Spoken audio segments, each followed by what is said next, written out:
De la primera carta del apóstol San Pablo a los Corintios. Hermanos, el Espíritu lo sondea todo, incluso lo profundo de Dios. ¿Quién conoce lo íntimo del hombre sino el Espíritu del hombre que está dentro de él? Pues lo mismo, lo íntimo de Dios lo conoce solo el Espíritu de Dios. Y nosotros hemos recibido un espíritu que no es del mundo. Es el espíritu que viene de Dios para que tomemos conciencia de los dones que de Dios recibimos. Cuando explicamos verdades espirituales a hombres de espíritu, no las exponemos en el lenguaje que enseña el saber humano, sino en el que enseña el espíritu, expresando realidades espirituales en términos espirituales. A nivel humano, uno no capta lo que es propio del Espíritu de Dios. Le parece una necedad. No es capaz de percibirlo porque solo se puede juzgar con el criterio del Espíritu. En cambio, el hombre de Espíritu tiene un criterio para juzgarlo todo, mientras él no está sujeto al juicio de nadie. ¿Quién conoce la mente del Señor para poder instruirlo? Pues bien, nosotros tenemos la mente de Cristo. Palabra de Dios. Te alabamos, Señor. Del Evangelio según San Lucas.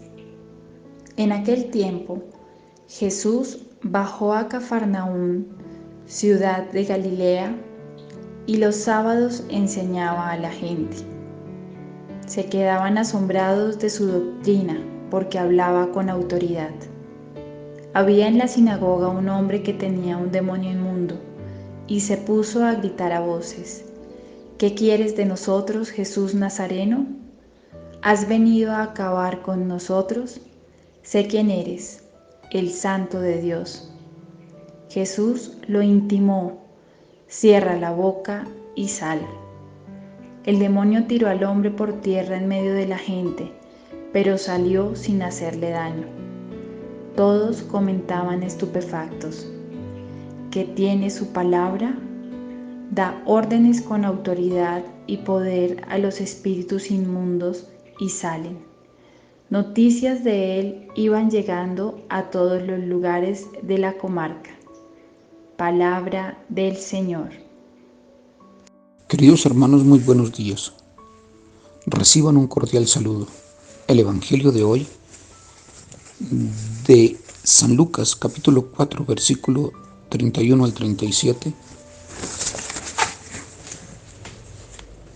nos presenta, después de la inauguración del hoy de la salvación y antes de hacer un exorcismo, se nos habla de la autoridad de la palabra de Jesús. A partir del texto se comprende que esta autoridad consiste en la capacidad que esa palabra tiene de cumplir lo que dice, de hacerse obedecer y de liberar al hombre del mal.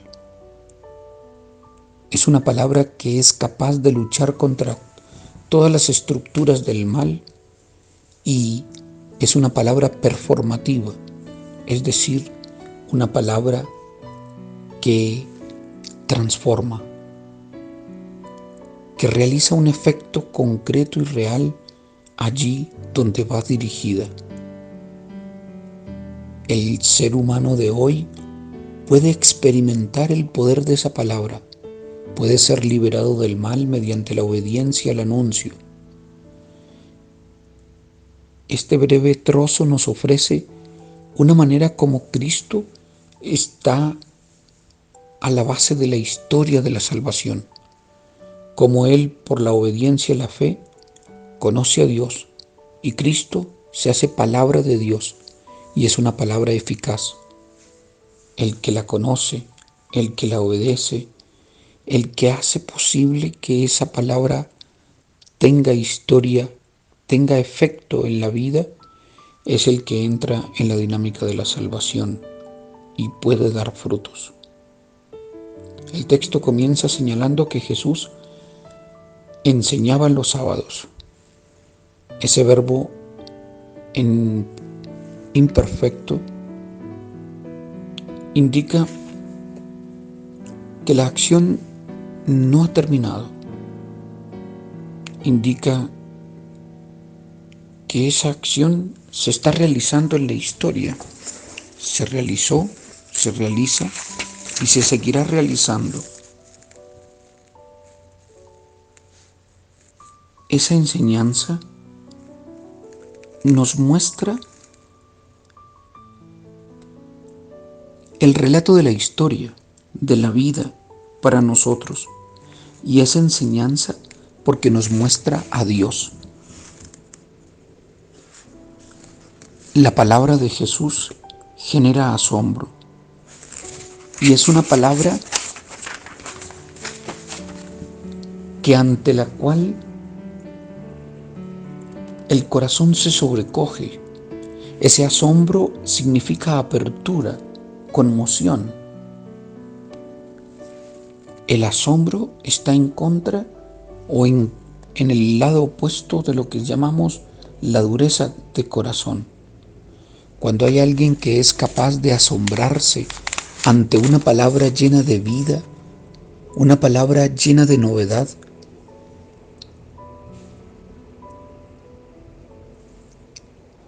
podríamos decir que se abre a la acción de salvación que Dios está realizando en su Hijo Jesucristo. Esa palabra genera asombro porque es la que pone al hombre delante de Dios mismo. Y genera asombro porque tiene autoridad. Es decir, que indica que es la fuerza de Dios mismo la que se está realizando. Es la misma palabra creadora del mundo, es la misma palabra que da salvación, que libera, es la palabra que al escucharla hoy se hace posible realizar un nuevo éxodo, llegar a una nueva libertad, es palabra que vuelve a crear y a vencer el mal.